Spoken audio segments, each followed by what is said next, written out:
Welcome, Hare Krishna. Good evening to everybody assembled here on this nice Sunday evening here. It's raining actually. It's a rainy evening. Very happy to meet with all of you here today, the 6th September, during the COVID times. Welcome. Join me as we render prayers to Srila Prabhupada, to Lord Chaitanya, and to Lord Krishna. Om Jnana-timirandhasya jnananjana shalakaya chakshurun militam yena tasmai shri gurave namaha. Nama Om Vishnu Padaya Krishna Prashtaya Bhutale Srimate Bhakti Vedanta Swaminiti Namine Namaste Saraswate Deve Gauravani Pracharine Nirvishesha Sunyavadhi Paschatya Deshatarine Jaya Sri Krishna Chaitanya Prabhu Nityananda Shri Advaita Gadadhara Shivasadi Gauravakta Vrinda Hare Krishna, Krishna Krishna, Hare Hare, Hare Rama, Rama Rama, Hare Hare. This evening, in our Gita Wisdom series, we're going to probe into a very nice, interesting shloka from the 3rd chapter. So I'd like you all to check Yad ācarati śreṣṭhas, text 21, chapter 3. If you have your book with you, open up text 21, chapter 3. Yad ācarati śreṣṭhas, tat evetaro janaḥ, sayat pramāṇaṁ kurute, lokas anuvartate. Translation and purport by His Divine Grace, A.C. Bhakti Vedanta Swami, Srila Prabhupada ki. Translation: whatever action a great man performs, common men follow. And whatever standards he sets by exemplary acts, all the world pursues. Purport: people in general always require a leader who can teach the public by practical behavior. A leader cannot teach the public to stop smoking if he himself smokes. Lord Chaitanya said that a teacher should behave properly before he begins teaching. One who teaches in that way is called ācarya, or the ideal teacher. Therefore, a teacher must follow the principles of śreṣṭhas, scripture, to teach the common man. The teacher cannot manufacture rules against the principles of revealed scriptures. The revealed scriptures like Manu Samhita and similar others are considered the standard books to be followed by human society. Thus, a leader's teaching should be based on the principles of such standard śreṣṭhas. One who desires to improve himself must follow the standard rules as they are practiced by the great teachers. The Srimad Bhagavatam also affirms that one should follow in the footsteps of great devotees, and that is the way of progress on the path of spiritual realization. The king, or the executive head of a state, the father, and the school teacher are all considered to be natural leaders of the innocent people in general. All such natural leaders have a great responsibility to their dependents. Therefore, they must be conversant with standard books of moral and spiritual codes. Om Pṛthā. Om Jnana-timirandhasya jnananjana shalakaya chakshurun militam yena tasmai shri gurave namaha. Hare Krishna. Hare Krishna. Hare Krishna. Yes, this is a great, wonderful shloka to take now, because a few days back, I think they had International Teachers' Day.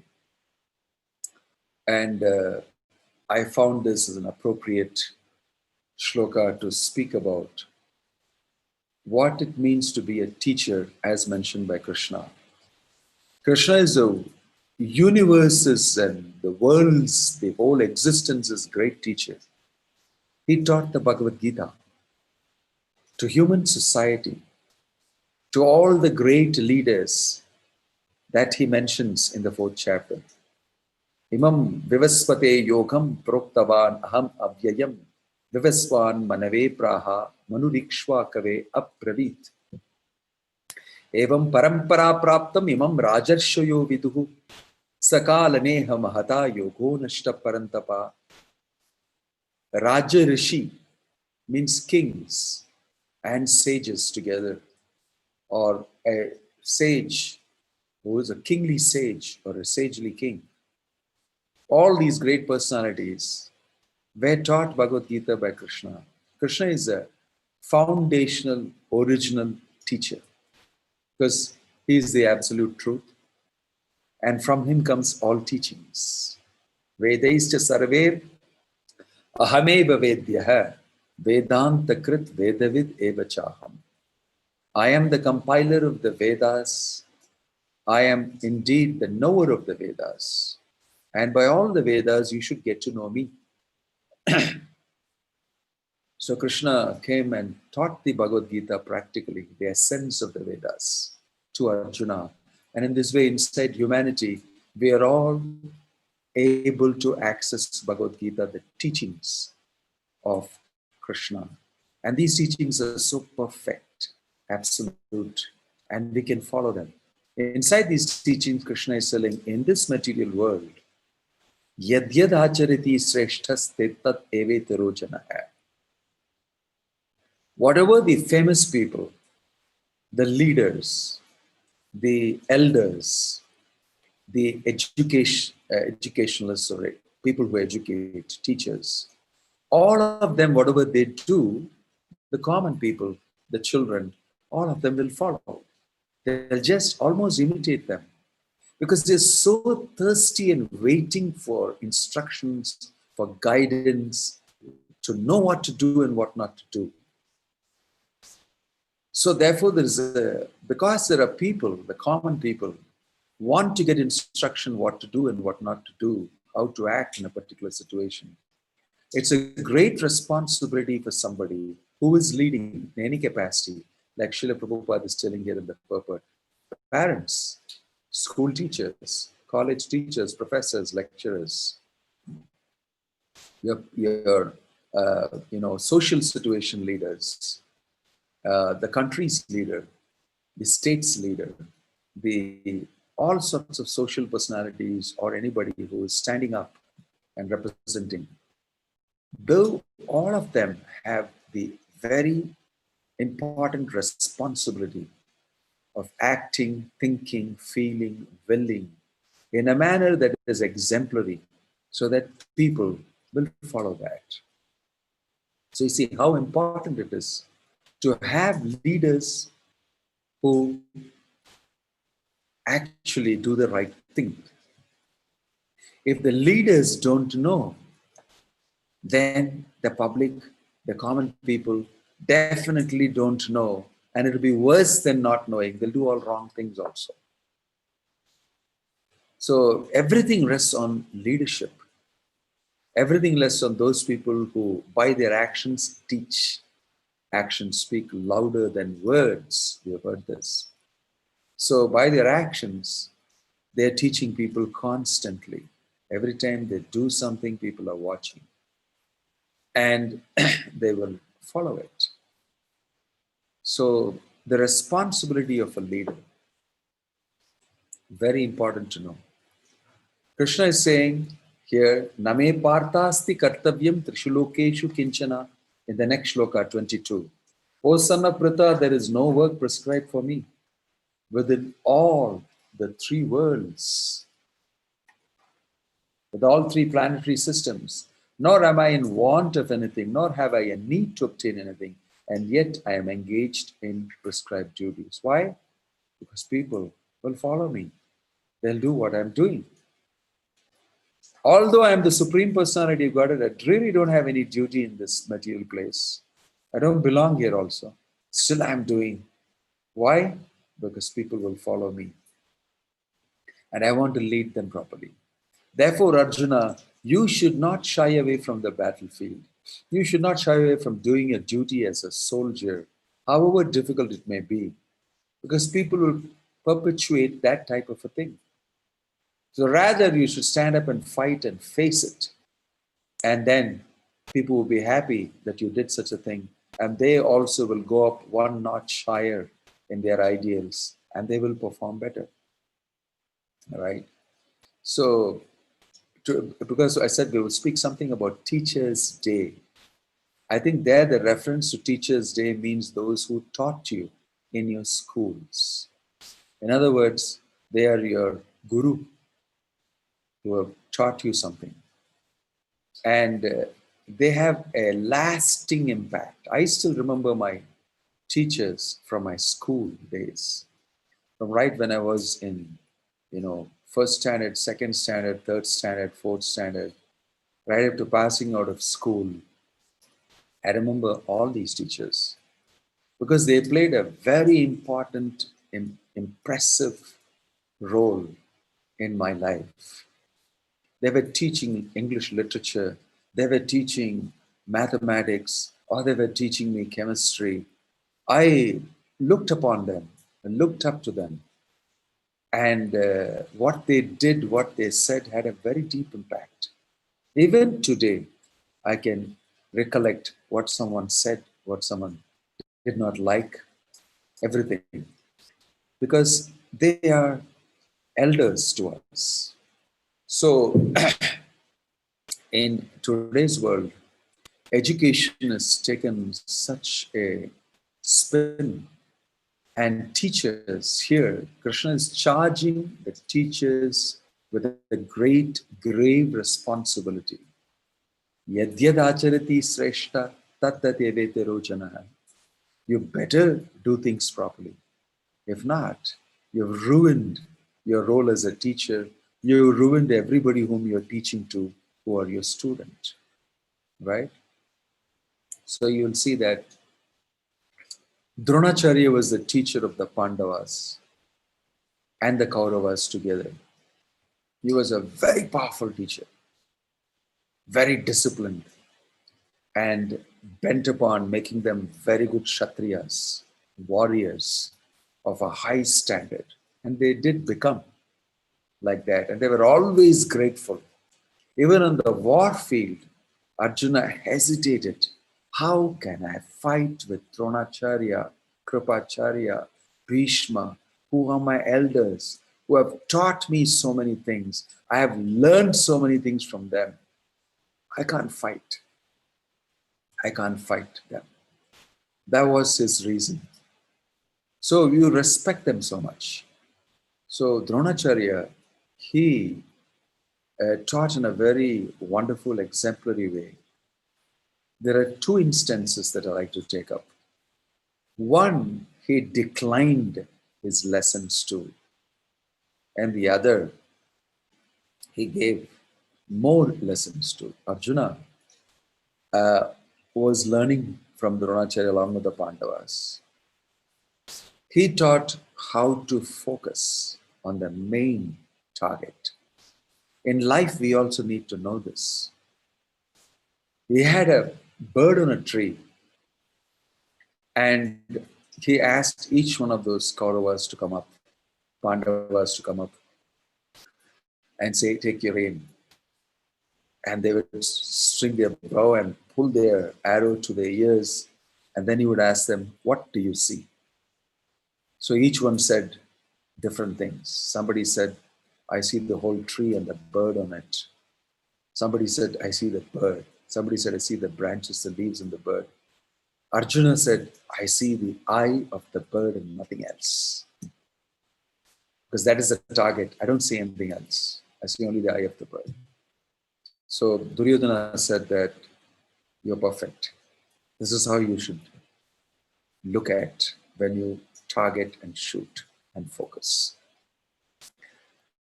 He was also taking side by side some special lessons for his son Ashwatthama.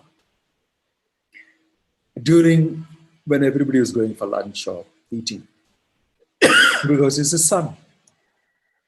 Arjuna heard about it, and he thought that he must be teaching his son something special, which he's not teaching everybody else.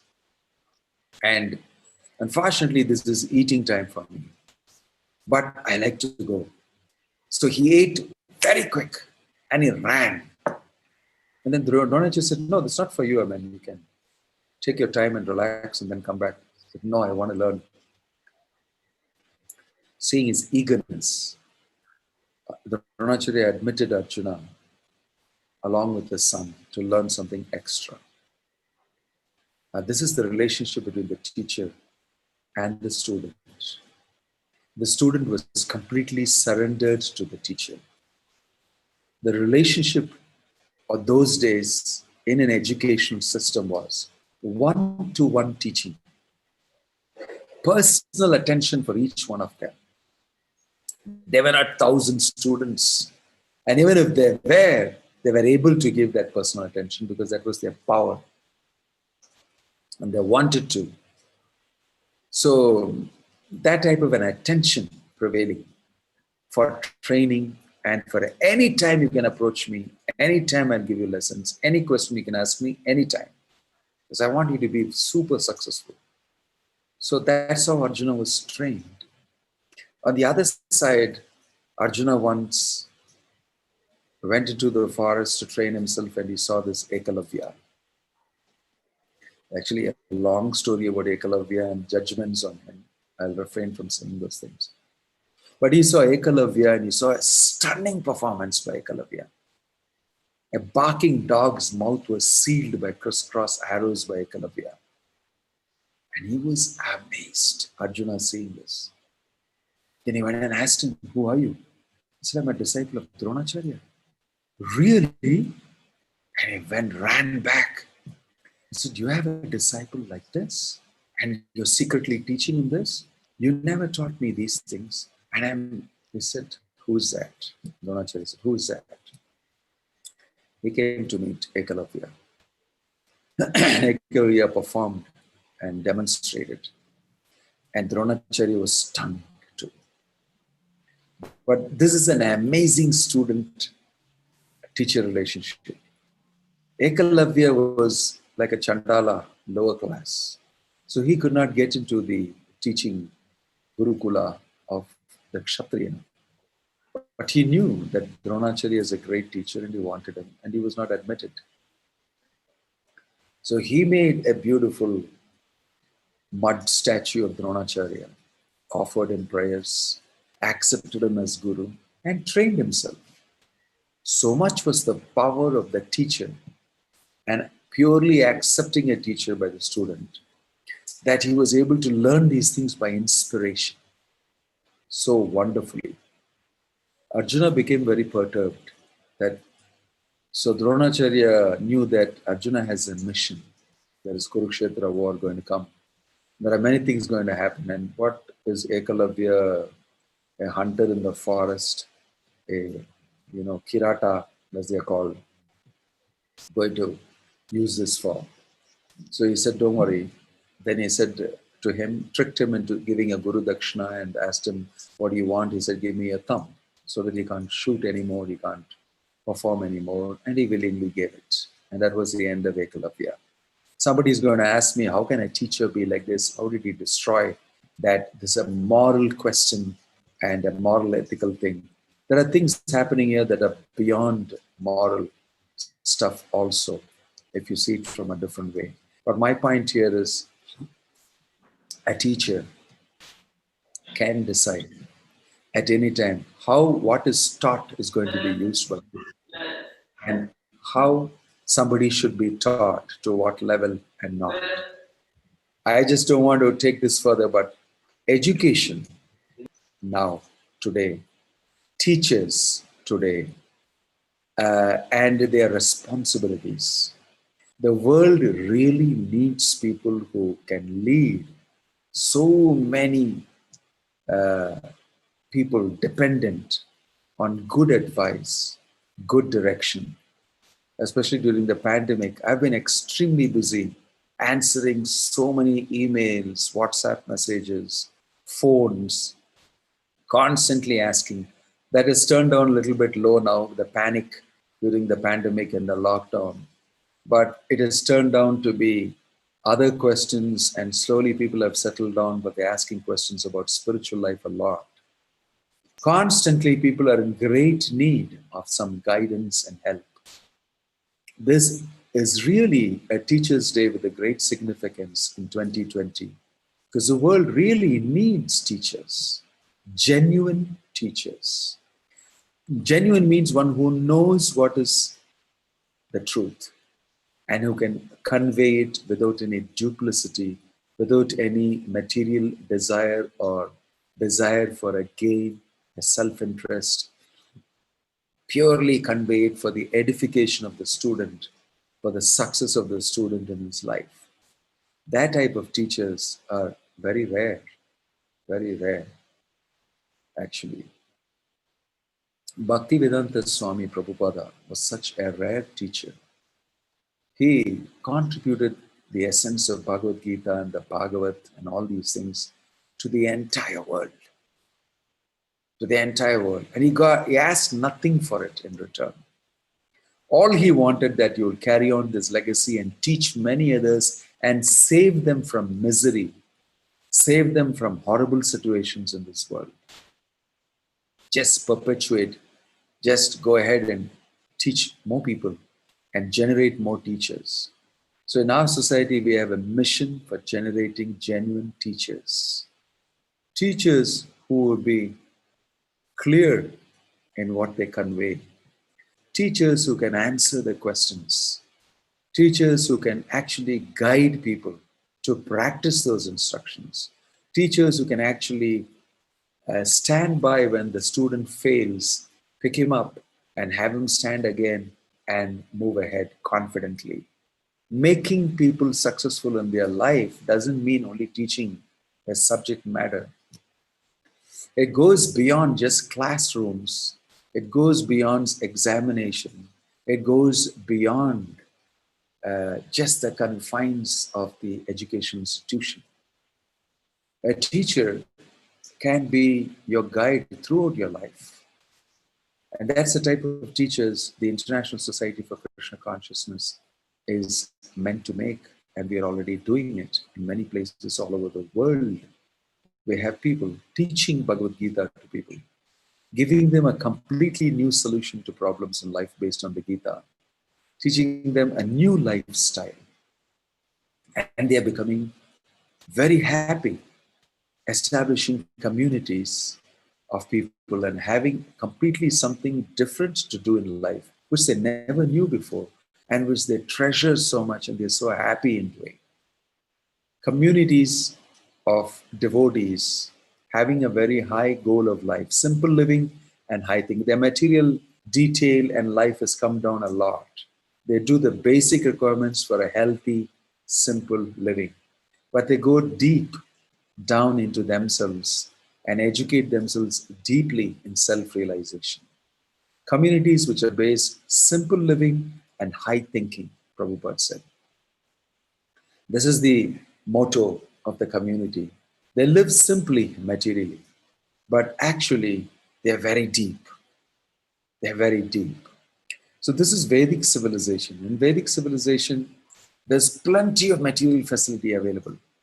Everything in abundance. Crops, milk, you name it, grains. Nobody suffered for food. Still the sannyasi would go and beg Bhiksham Dehi from every door to door. They were not beggars like today we would understand. They were begging to make themselves very humble, to give an opportunity to the grahastha, to the household person, to give charity. And they would live within that. And the grahastha would be so happy to give a renounced person something. He has come to me, to my house to beg. I'm so fortunate.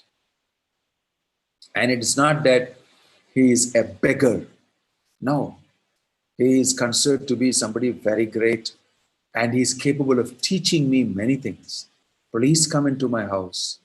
This is a donation I like to give you in charity. I like to hear from you. Can you give me some instructions on absolute truth, the realization?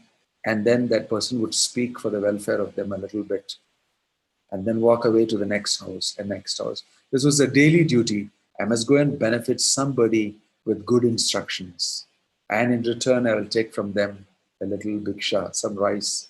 And he will bring that back home and he will cook it, and he's very happy with that.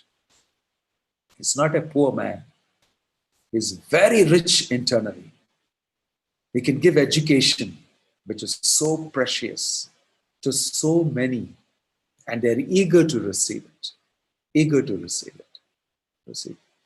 So, a teacher is very noble personality, and teaching is a noble profession. It's never to be seen as something ordinary. A teacher is always looked high above because he delivers that type of information to you. Above, about the Lord above, he delivers information to you. And he doesn't deliver it just in a fanatic religious way alone. In a thoughtful, philosophically relevant, socially relevant manner, he would deliver the absolute truth to you, to your children, to anybody. Right? These are teachers, the great teachers. So Dronacharya was one of that clan, and he taught the Pandavas. He taught anybody who came to him. To such an extent, they were such noble people. Dronacharya never refused anybody if they were qualified. And Drishtadyumna came to learn from him. Drishtadyumna was King Drupada's son. Drupada and Dronacharya were close friends who later became enemies. And Drupada created, through the yajna that he performed, Drishtadyumna and Draupadi. And Drishtadyumna was predicted to be that person who was going to kill Dronacharya. And for that reason only did the yajna, Drupada. And Drishtadyumna, he sent to Dronacharya. The person whom you are going to kill, he is the person who is your teacher. So Drishtadyumna, before he came to Dronacharya, Dronacharya knew that Drupada has done such a yajna. And he has got a son called Drishtadyumna, who is very powerful boy. And here comes Drishtadyumna to Dronacharya, pays obeisance to him and said, I am Drishtadyumna, son of Drupada. I have been sent by my father to get educated by you. And Dronacharya knows that this is the person who's going to be the reason for my death. Still, he accepts him as a student, and with no partiality or bias, teaches him everything else that he teaches everybody else. With no bias of any sort. This is wonderful. This is what I mean by saying, noble, I don't want anything in return. I just give you knowledge. In other words, education was always free. Education was always free. It was very normal for any person to inquire. Atato Brahma Jigyasa. Vedanta Sutra starts with that.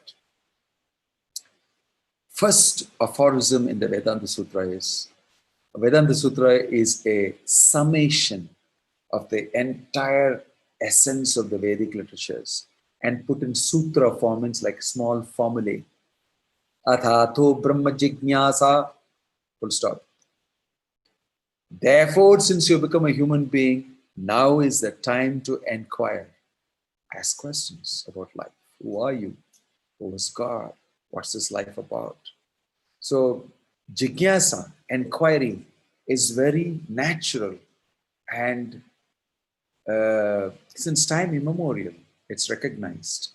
When you inquire, you're fit for getting educated, and anybody and everybody around you whom you inquire, they will always give you answers to it, and maybe direct you even better. Nobody at any time ever thought of taking money for education. Nobody asked for it. Because education is so normal. And every elder in the society is supposed to immediately attend to any inquiry that comes and teach. Anywhere you are, doesn't matter. You're a father, you're a mother, you're a gurukul head, you are some elder, anybody questioned, you answer. It's very beautiful to watch the incidents of Rama and Lakshmana being taken by Vishwamitra from Dasharatha's palace. Of course, Dasharatha was very attached and there was a lot of difficulty for him to part with, and finally Vasishtha advised him to send, and Rama and Lakshmana very happily went with Vishwamitra. Ramayana describes it very beautifully that Vishwamitra is walking the front and both of them young, adolescent, youngsters, 12, 13 years old, with their bow and arrow and their hair nicely tied up and dhoti and everything, walking behind Vishwamitra like very obedient students. They walked with him, and then very soon they became very friendly and Vishwamitra was like a father to them.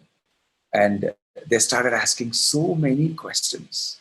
And for every question, Vishwamitra Muni would give the whole history, the story, and the philosophy and everything so wonderfully. That is an educational institution there, a moving, mobile, education. The greatest of teachers, Vishwamitra, is teaching the Supreme Personality of Godhead, Ramachandra and Lakshmana. You can hear those conversations are very beautiful. So education was all over the place happening. And it was the most normal thing, oldest. I call it the old normal. Now that people are talking about the new normal. The old normal is education. Everybody gives it to everybody. And nobody thinks of making money out of education.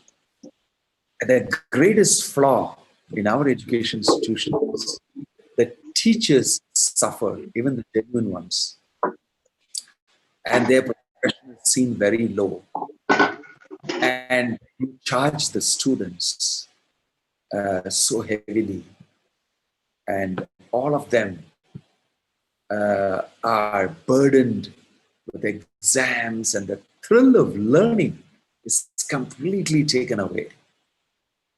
But if you watch this Rama and Lakshmana asking questions with Vishwamitra, with the excitement of learning, the thrill of getting to know new things which are so interesting, and having a person knowledgeable giving you the answers, that's a completely different experience. The learning experience is an amazing experience, genuinely.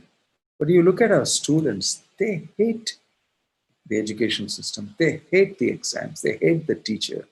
They hate the courses, the classes. I just want to use the word hate. Every time I go to these institutions from long, I've been asking, how do you like it? They make faces. They make faces. They don't like it. And all this we know very well. It's thrust on you in a particular mold and a format. And the teachers can't do it. So nowadays you have many youngsters start their own education institutions with just 10, 15 students. I want to teach the way it should be. Very natural and very nice. I saw some of those schools, very interesting. The old format that we have in the Gurukula is come again. And some German educationists, pedagogy specialists have done work on this and found that is the way to teach, making education exciting. So there's a new breed of teachers coming up. To hell with schools, to hell with education institutions. I don't care about getting recognized. I want to teach. And I want to see young minds blossom with understanding, with excitement in discovering things and learning. And these students are really good because even though initially they are not good, they turn out to be good over a period of time. This is the responsibility of a teacher. Bhaktivedanta Swami Prabhupada went to America. He had never stepped out of India any time before. He was a 70-year-old man. He was a pharmaceutical businessman before in his life as a grihastha. And as a sannyasi, he stepped out, went in a ship, cargo ship, landed in America in Boston, with no friend, nothing but $7 in his pocket, and completely dependent on the Lord. The world's greatest teacher. He goes to the Bowery, the worst place in New York, and that's where he gets some little accommodation. Initially, he gets here and there, and then he keeps moving, because nobody wants an old man to shelter an old man. But this is not an ordinary old man. Nobody knew. But if you read his lifetime, he went through horrible stuff. But he wanted to teach. So he had all these people come to him, the hippies and the bums around and all sorts of people, land up, junkies. And he would, with a full heart, teach them Bhagavad Gita, make them chant Krishna's names, cook and offer to the Lord and give them prasadam. And he would simply do service to them and teach them. All he did was to teach them Bhagavad Gita.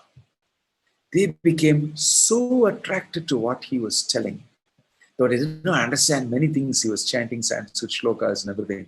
But they knew this person cares for us. He has got our interest in his heart. I can make out. And they kept returning to him, asking for help from their situation they were in. And gradually, Prabhupada taught them Bhagavad Gita. Prabhupada taught them a completely new lifestyle. He taught them how to tie dhotis. He taught the ladies how to tie sari. And they all became excited. All their bad habits were set aside.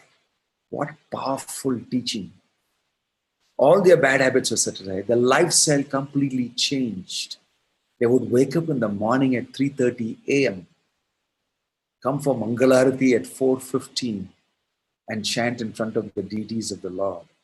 Do japa, never visit the restaurant or anything. Eat only food offered to the Lord. Chant japa for 2.5 hours, 3 hours a day. And take these Bhagavad Gita books into the streets and explain to people and have them buy it. And they were in bliss. And every time they would see Prabhupada, he was also excited about it. 70-year-old man, sitting throughout the night and writing these books. And he was excited and encouraged them. He was a great inspiration, a powerful teacher. From there grew his educational institution in those little places.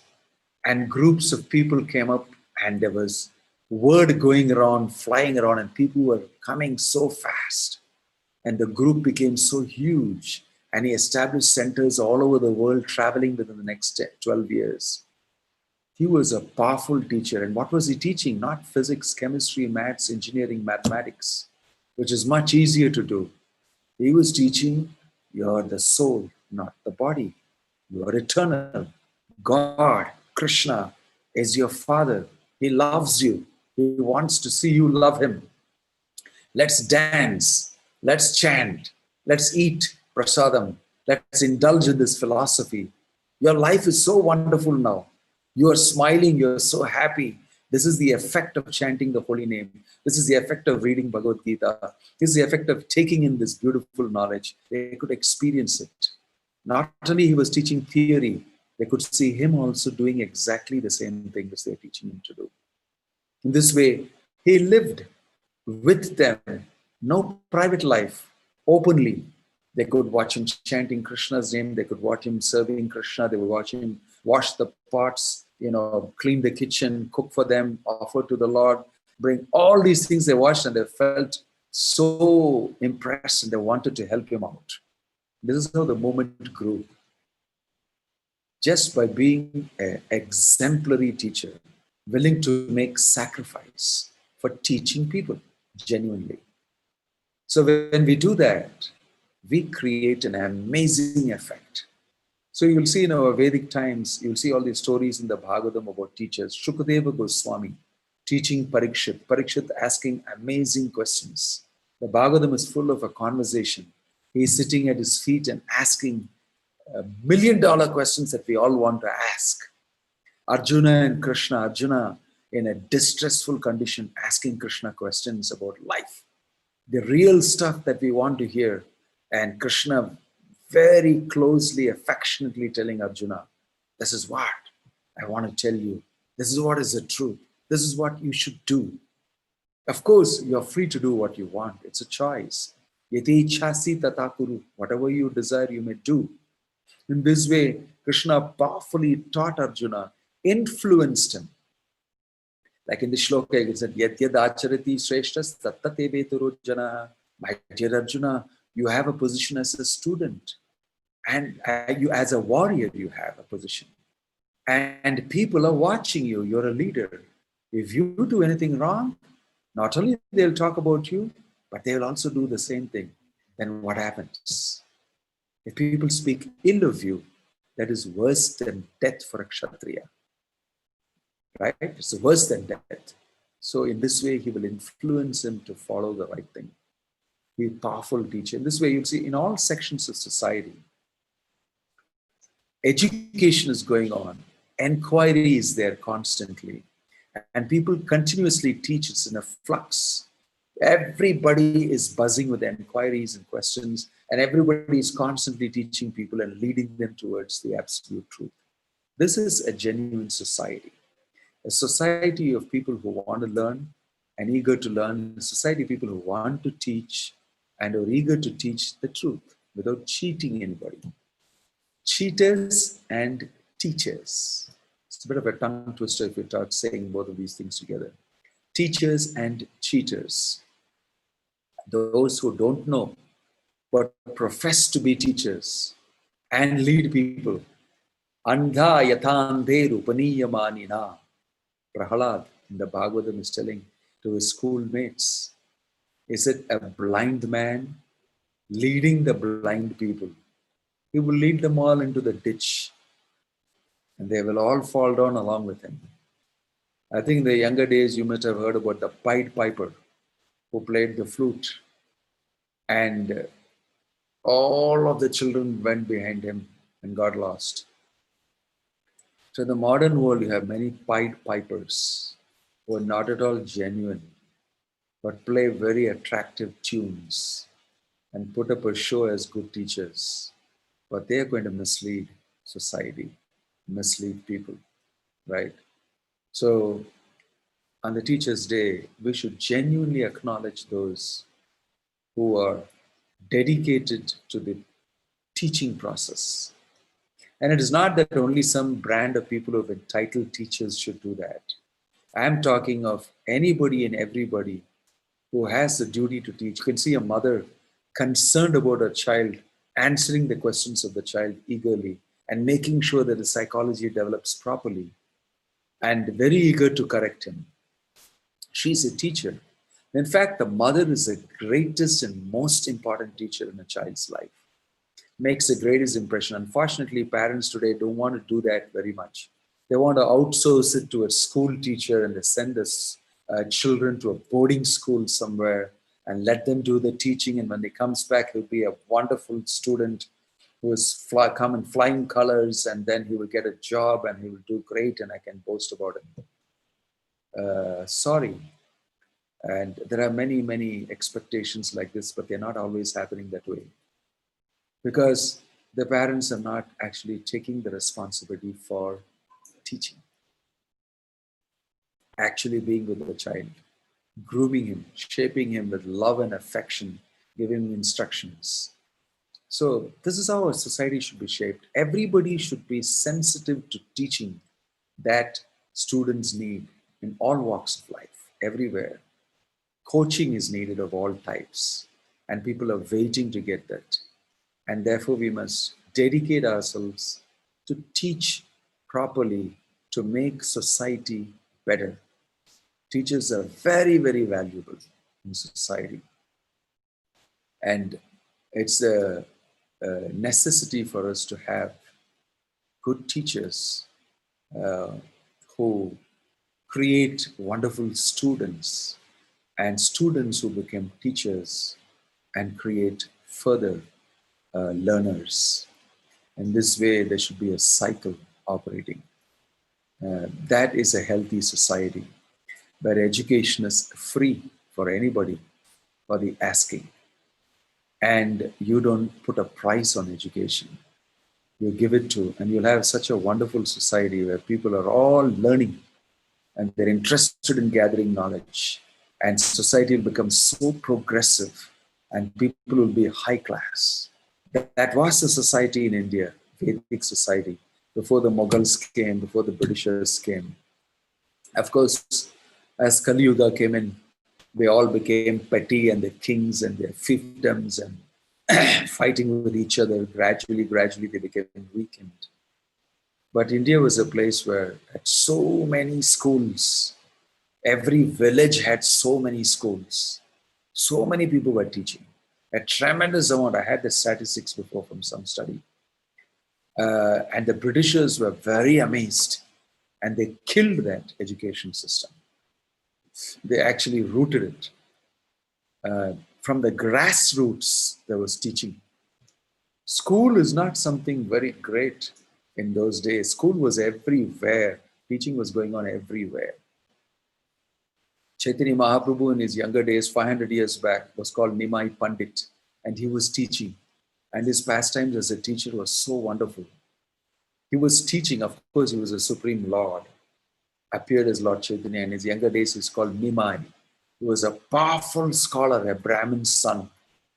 And he was having his own school of grammar and teaching. And everybody wanted to learn from Nimai because Nimai was so good in his school, in learning. And he would turn around and debate, take one side and defeat the opponent and say, now I'll come this side and I will argue with you. And then he will defeat from that side also. And so it was a terror among the intellectual people that he would take any point and argue. Very learned. That person, Nimai Pandit, youngster, had his own grammar school, Vyakaran. And he was teaching grammar through Krishna's names. So he had Krishna Namamrita Vyakaran. He was teaching Sanskrit grammar through Krishna's names. It was very popular. And there was a great Digvijay Pandit called Keshava Kashmiri, who happened to come to the city. He has traveled all over India and defeated all scholars. He came to this place called Nabadvip, Mayapur, where Lord Chaitanya was there. And the scholars told him, we heard about you, we sign and give you, we don't want to argue with you or finish. But somebody told him, no, but you should meet this boy called Nimai. He is a powerful scholar. Okay, that's the last thing I want to meet, a small boy, I'll finish him. So this Digvijay Pandit was coming on an elephant with a procession of people, very proud. He was really scholarly.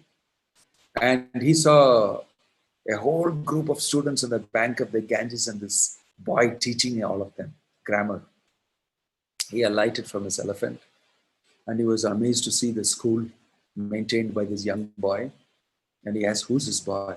One of the students told him, he's Nimai Pandit. You don't know Nimai Pandit? In this place, everybody knows Nimai Pandit. He's a great teacher. So, oh, he's the man I'm looking for.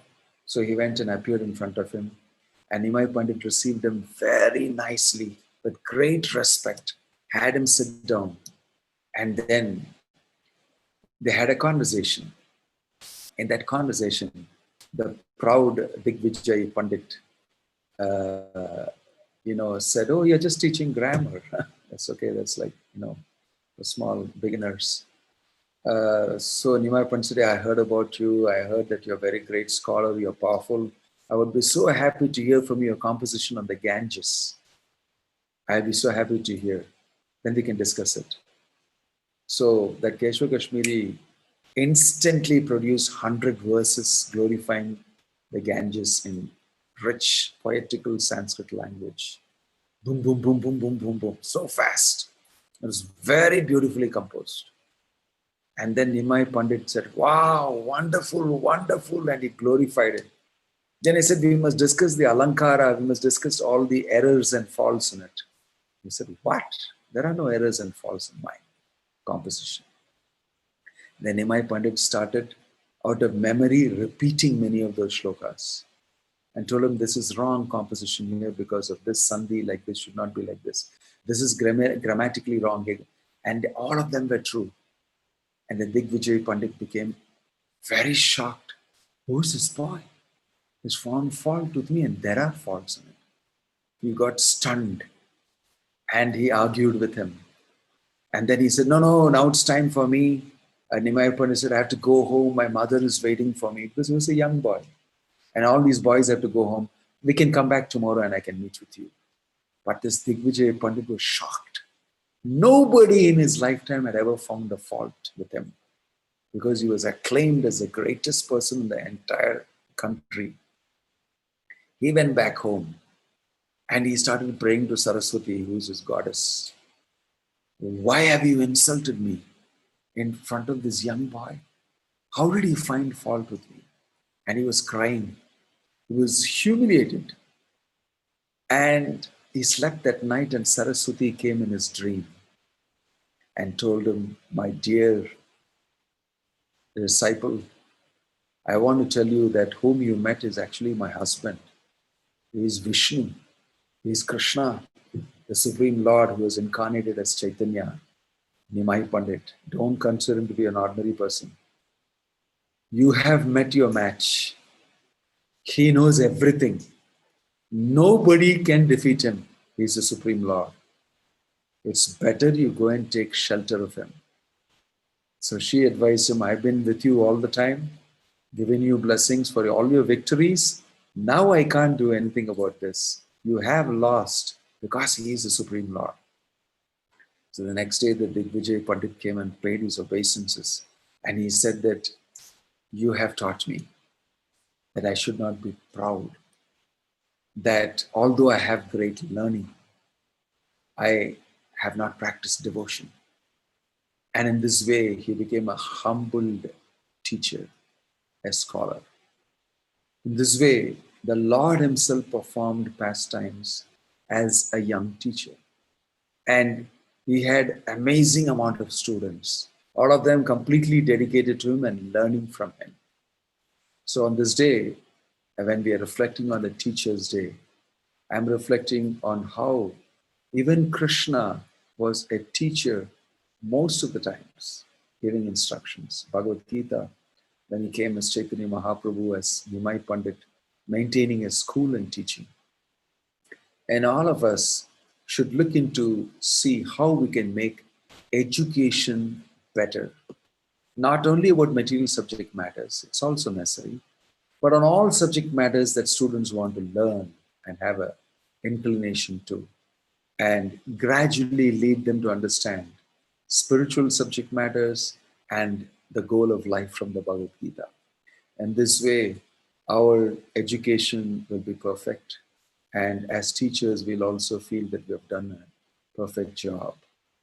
And I hope and pray that we will be able to get that type of a facility. In ISKCON here in Coimbatore, we are establishing a cultural education complex. And it's my desire, and also the desire of previous devotees, that we establish a powerful education institution where everybody can have education on the tenets of the Bhagavad Gita, on anything you want to know, how to live a life, how to learn any of these other arts and everything traditionally taught, so that people can enrich themselves in the culture, Vedic culture, and know about the absolute truth of life. And this way we can transform society. So I'm very excited about that. And I hope that all of you would also be able to take part in it in some way or the other. And you will read the Gita very carefully and prepare yourself to be teachers of the Bhagavad Gita. May Krishna's blessings be on you. Thank you. Hare Krishna. Srila Prabhupada ki jai. Yes, I want to open up if you have any questions.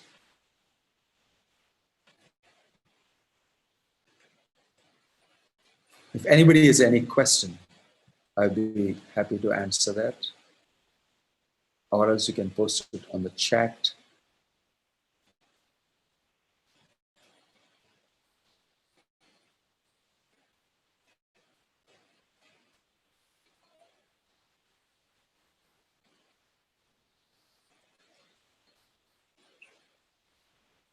Okay, since there's no question, we will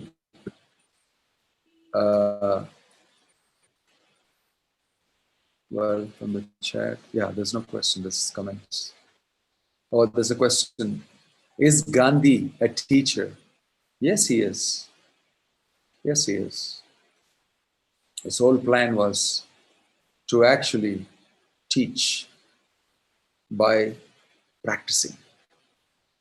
So he put himself through a lot of austerity sometimes in order to be able to teach people in society, especially because he was fighting a great war against the British. He wanted to reclaim the entire country and take it away from the hands of the British and live the great traditional life in India. So he modeled a teacher very much by sacrifice, by his austerity, by all the ideals he stood for. Yes, he was a teacher. Okay. Thank you. Hare Krishna. Hope to see you next week. Om Tat Sat. Thank you, Maharaj. Hare Krishna.